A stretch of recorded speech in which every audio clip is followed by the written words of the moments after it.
सबसे पहले तो बहुत शुक्रिया कि आपने मेरी इस वीडियो के ऊपर क्लिक किया। इस वीडियो में मैं आपके साथ डिस्कस करने जा रहा हूँ क्रिप्टो करेंसी के बारे में, क्योंकि मेरा अपना एक्सपीरियंस क्रिप्टो करेंसी के बारे में क्या रहा और मैं वो शेयर आपसे करूँगा ताकि आप भी समझ सकें क्रिप्टो करेंसी में घुसने से पहले कि क्या ये आपके लिए बेहतर है कि नहीं है। तो ये 3 चीज़ें हैं जो मैंने नोट की हैं, तो मैंने कहा ये आपको बताता चलूँ। सबसे पहले नंबर पे आती है गवर्नमेंट और बैंक्स की regulations.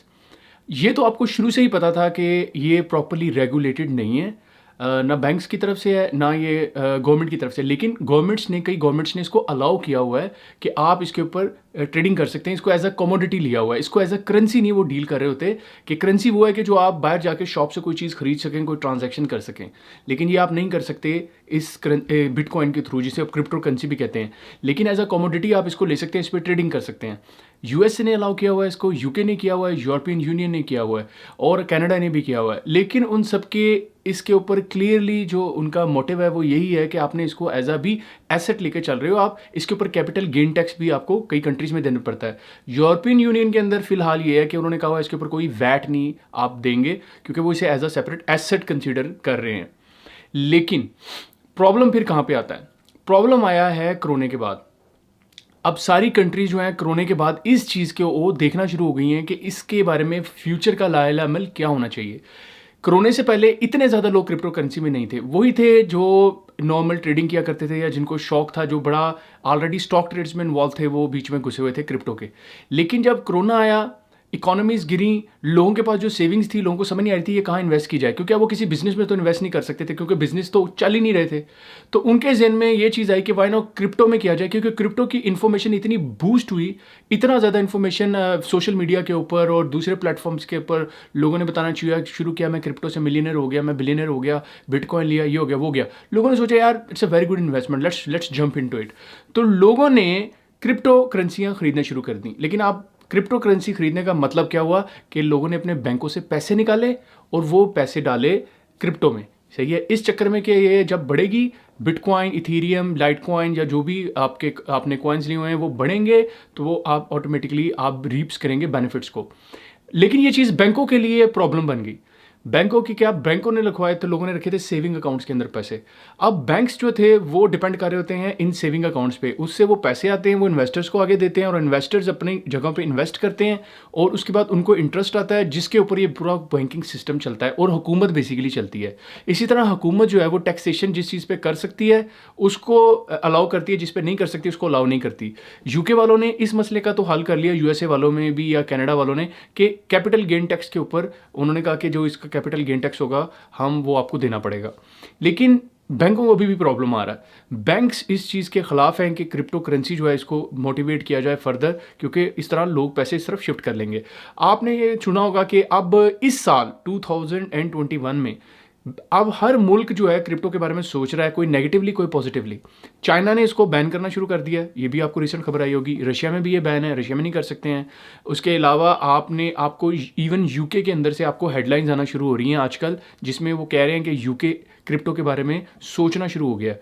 Royal bank of Scotland या बैंक्स जो हैं, बैंक ऑफ इंग्लैंड जो हैं, उनके जो प्रेसिडेंट्स हैं या उनके एग्जेक्टिव्स हैं, उन्होंने ये चीज़ कहना शुरू कर दी है कि जो लोग क्रिप्टो में इन्वेस्ट कर रहे हैं वो ये समझें वो अपने पैसे ज़ाया कर रहे हैं। तो इसलिए वो लोगों को पहले से ही वाइब्स देना शुरू हो गए हैं कि आगे जाके कुछ भी इसके साथ हो सकता है।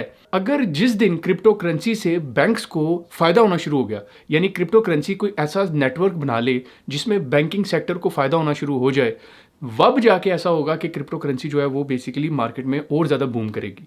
लेकिन क्रिप्टो को आप लेते ही सोचें कि बैंक को आप बीच में से चंडी करा रहे हैं, तो आप सोचते हैं क्रिप्टो का फ़ायदा ही मुझे है कि बैंक चंडी हो गया और ट्रांजैक्शन स्पीडी हो जाती है। इसके अलावा क्रिप्टो की जो आपकी नज़र में सिक्योर होती है, लेकिन अगर आपका पासवर्ड गुम जाए पासवर्ड, तो आपके पैसे वो सारे के सारे गए। तो ये बड़ी इंपॉर्टेंट चीज़ है कि आपका हर बंदा इतना अच्छी ज़हनियत का नहीं है कि वो अपने पासवर्ड्स को याद रखे या संभाल के रखे। आपका पासवर्ड गया, आपके पैसे गए। This is simple straight forward crypto currency rule. आपने कुछ दिनों पहले नोट किया होगा कि एल सल्वाडोर वो वाहिद कंट्री थी जिसने क्रिप्टो करेंसी की नॉर्मल ट्रेडिंग अलाउ कर दी। उसने कहा हम इसको एज अ करेंसी लेंगे, जैसे डॉलर करेंसी है, हम अपनी नॉर्मल इसको यूज़ कर सकेगा। कोई भी बंदा दुकान से जाके चीज़ खरीदनी है वो क्रिप्टो करेंसी के थ्रू खरीद सकता है।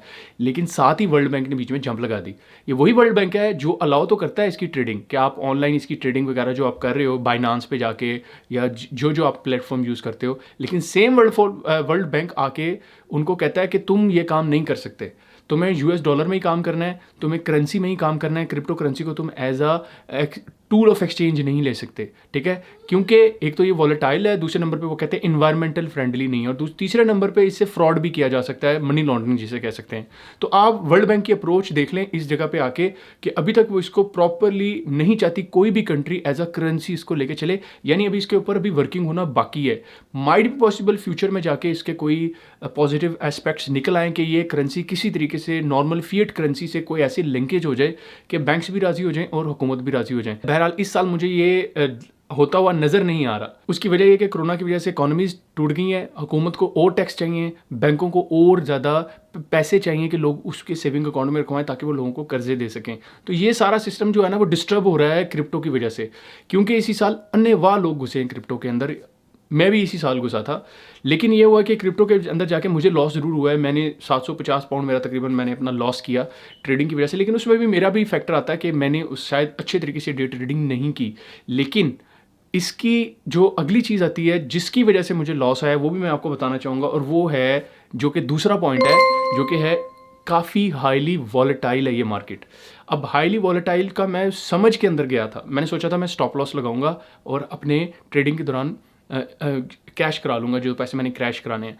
किसी जगह तो स्टॉप लॉस लगाया, किसी जगह नहीं लगाया, जिसकी वजह से मुझे इसका खुमियाजा भुगतना पड़ा। लेकिन प्रॉब्लम इसमें ये आता है कि इतनी हाईली वॉलेटाइल ये मार्केट है कि एकदम अगर आपका $100 की पे यूएसडीटी के ऊपर है वो गिर के 50 पे आ जाएगी, बल्कि 30 तक चली जाती है एक ही दिन में, विदिन 24 आवर्स, और कुछ घंटों में भी ये मसला आ जाता है। तो इस वजह से इसकी इतनी वॉलेटिलिटी की वजह से आप बिल्कुल एक गैम्बलिंग का इन्वायरमेंट बन जाता है इसके अंदर, कि जैसे आप गैम्बलिंग करने जाते हैं, आपको नहीं पता कि क्या चल रहा है, क्या होने वाला है आपके साथ, आपकी लक क्या कि आपका रिजल्ट निकला है। ये मैं गैम्बलिंग का लफ्ज़ इसलिए यूज़ कर रहा हूँ क्योंकि टेक्निकल एनालिसिस, अगर आप ये समझते हैं कि आपके तमाम टेक्निकल एनालिसिस इसके ऊपर जाके क्रिप्टो करेंसी के ऊपर आप कर सकते हैं, तो ये भाई आपकी बहुत ही बड़ी भूल है। टेक्निकल एनालिसिस से आप थोड़ा बहुत आपको फ़ायदा हो जाएगा, लेकिन at the end of the day technical analysis wholly solely आपको यहाँ फ़ायदा देने वाले नहीं है। टेक्निकल एनालिसिस आपको स्टॉक ट्रेडिंग में फ़ायदा दे देंगे, फॉरेक्स के अंदर थोड़ा बहुत फ़ायदा दे देते हैं, मतलब कह सकते हैं आप 70 to 80% एक्यूरेसी है, लेकिन क्रिप्टो के अंदर 20-30% जेन में रखें कि इससे ज़्यादा एक्यूरेसी नहीं है इनकी। उसकी वजह क्या है? एकदम से अब ये तीसरे पॉइंट आने लगा है, उसकी वजह क्या है? वो तीसरा पॉइंट है, और वो है इलॉन मस्क के ट्वीट्स, यानी कि क्रिप्टो करेंसी का किसी पर्सन के ऊपर डिपेंडेंट होना। ये सबसे बुरी चीज़ है इस क्रिप्टो करेंसी की, कि रात को इलॉन मस्क का कोई ट्वीट आता है, सारा पूरी उस 12 घंटे के अंदर पूरी मार्केट नीचे गिर जाती है। ऐसा लगता है कि इस मार्केट को चलाने वाला सिर्फ एक बंदा है। वो बिटकॉइन की बात करेगा लेकिन सारी करेंसियां क्रैश करेंगी, वो डॉज कॉइन की बात करेगा लेकिन सारी करेंसियां क्रैश करेंगी। इवन लोग भी तंग आ गए हैं इलॉन मस्क के ऊपर जो क्रिप्टो पे काम कर रहे हैं कि भाई बस कर दे, तेरी मेहरबानी है, बस कर दे, हूँ ना बोल बोता, लेकिन नहीं, वो नहीं बाज आता। आज इलॉन मस्क है, कल कोई और होगा। तो जो भी इन्वेस्टर इसमें बड़ा घुसेगा वो इस पूरी मार्केट को शेक करने की सलाहियत रखता है। तो ये है इसका सबसे बड़ा नुकसान। ट्रेडिशनल स्टॉक ट्रेडिंग में अपर और लोअर लॉक्स होते हैं कि आप जब भी ट्रेडिंग करने जाते हैं तो लॉक्स लगे होते हैं कि आज के दिन सिर्फ इतने % नीचे मार्केट गिर सकती है, हर एक का लॉक होता है। नेक्स्ट डे फिर उससे स्टार्ट होती है और उधर फिर अपर और लोअर लॉक लगता है। इसका फायदा क्या होता है? इसका फायदा ट्रेडर को ही होता है, वो अगले दिन की डिसीजन ले लेता है कि कल मैंने इसको सेल करना है या कल मैंने रखना है। लेकिन जब क्रिप्टो की बात आती है तो आप बैठे होते हैं, आपके सामने ज़मीन पर गिर रहा है शेयर, आप ना एकदम से आपके इमोशंस बीच में ज़्यादा इन्वॉल्व हो जाते हैं। आप कहते हैं वो ये तो काम ख़राब हो रहा है, आप उसको बेसिकली फिर या सेल करेंगे या जो भी करेंगे, आप गलत डिसीजन लेने के चांसेस ज़्यादा हैं। ये है वॉलेटिलिटी का सबसे बड़ा नुकसान। हर इन्वेस्टर इमोशनली डिसिप्लिन नहीं होता, ठीक है? ये ट्रेडिंग में भी ऐसा ही है। आप 50 साल के बाबे को भी पकड़ लेंगे, वो भी ना अभी भी आके कोई ना कोई गलती करेगा। ये ट्रेडिंग चीज़ ही ऐसी है, इसमें इमोशनली आपको कहीं ना कहीं आप इन्वॉल्व हो जाते हैं। तो इस वजह से अगर आप अपने आप को समझते हैं कि आप इतने इमोशनली डिसिप्लिन नहीं हैं और आप इस चीज़ को अच्छा नहीं समझते कि किसी एक बंदे की ट्वीट से पूरा का पूरा स्टॉक एक्सचेंज हिल के रह जाए, क्रिप्टो एक्सचेंज हिल के रह जाए, तो बाय आपके लिए ये फील्ड नहीं है। क्रिप्टो करेंसी के अंदर फिर ना घुसें। तो ये चीज़ें मैंने आपके सामने सारी खोल के रख दी। आपने इन चीज़ों का ख्याल करना है कि जब भी ट्रेडिंग आप क्रिप्टो में घुसें, ये चीज़ें आपने ज़हन में रखनी है। अब जैसे गवर्नमेंट के रूल्स एंड रेगुलेशन इतनी स्पीड में चेंज हो रहे हैं कि 2021 वेरी इंपॉर्टेंट है, क्योंकि मुझे लग रहा है हुकूमत कोई स्पेशल किस्म की लेजिस्लेशन बनाएगी, कुछ ना कुछ ये लोग करने जा रहे हैं। अब आप चेक करो कई मुल्कों में तो अलाउ है, लेकिन वहाँ पे प्रॉपर्ली इसको एम्फसाइज़ नहीं किया जाता। इसको इतना ज़्यादा हुकूमतें नहीं कहती लोगों को कि इसके अंदर आप ट्रेडिंग करो। जैसे यूके में तो अलाउ है, लेकिन वो आपको बार-बार डिग्रेड कर रहे हैं कि इसमें ना घुसो, पैसे ज़ाया होंगे। सिमिलरली साउथ कोरिया के अंदर भी यही है, इंडिया के अंदर भी यही मसला है। इंडिया के अंदर अलाउ है, इल्लीगल तो नहीं है, लेकिन रेगुलेटेड नहीं है। सारी दुनिया में ये रेगुलेटेड नहीं है, ये याद रखिएगा। यूके के अंदर लॉ ये कहता है, अगर आप फाइनेंशियल जो अथॉरिटी है यहाँ पे, जिसके थ्रू ये अगर रेगुलेट हो जाए कोई बॉडी, तो अगर वो कंपनी बंद होती है तो उसका कुछ परसेंटेज वो आपको मिलता है, ठीक है। अगर आप कंपनी के बंद होने के बाद हुकूमत आपको उसका सपोर्ट करती है।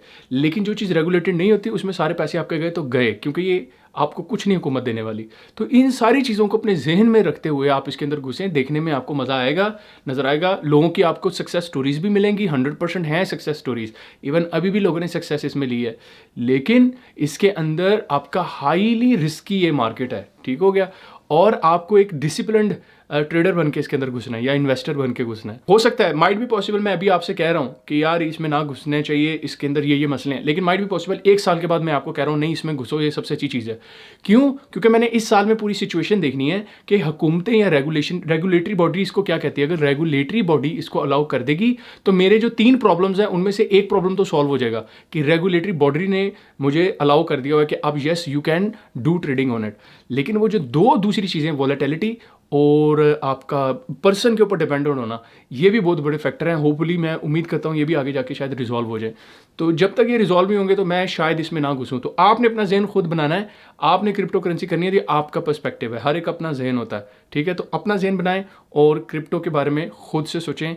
मैं कोई फाइनेंशियल एडवाइज़र तो नहीं, लेकिन एक चीज़ ज़रूर करूँगा कि हमेशा वारन बुफे की इस चीज़ को याद रखिएगा कि पैसा अगर एक बार आ जाए तो कोशिश करें किस तरीके से उसको अपने पास ही रखें, ना कि उसको लूज़ करें। So never loose money, so always be careful. मैं इसको गैम्बलिंग का लफ्ज़ तो नहीं यूज़ करूँगा, ये परफेक्टली फ़ाइन है, लेकिन इसकी जो वर्किंग है, अगर किसी चीज़ से आपको सीख ही ना सकें, ठीक है, अगर मैंने टेक्निकल एनालिसिस में मैं अप्लाई ना कर सकूं प्रॉपरली और मुझे उससे लर्निंग ही नहीं हो रही किसी बिजनेस से, वो बिजनेस है ही फजूल। टू बी ऑनेस्ट, आपको बिजनेस वही अच्छा है जिससे आपकी लर्निंग हो सके, आप 10 साल बाद कह सकें yes this is something I learn from it और I am going to apply my principles because of my past experience. इस सिचुएशन में ऐसा नहीं हो सकता। आज 10 साल बाद भी आप वहीं खड़े होंगे जहां आज खड़े हुए हैं, क्योंकि no rules apply on it. Hopefully आपको ये वीडियो पसंद आई होगी। मेरी इस वीडियो को लाइक करना ना भूलिएगा। कमेंट में मुझे बताइएगा कि आप क्या सोचते हैं क्रिप्टो के बारे में। इसके अलावा मेरे चैनल को सब्सक्राइब ज़रूर कीजिएगा। नेक्स्ट वीडियो तक के लिए हैव अ नाइस डे।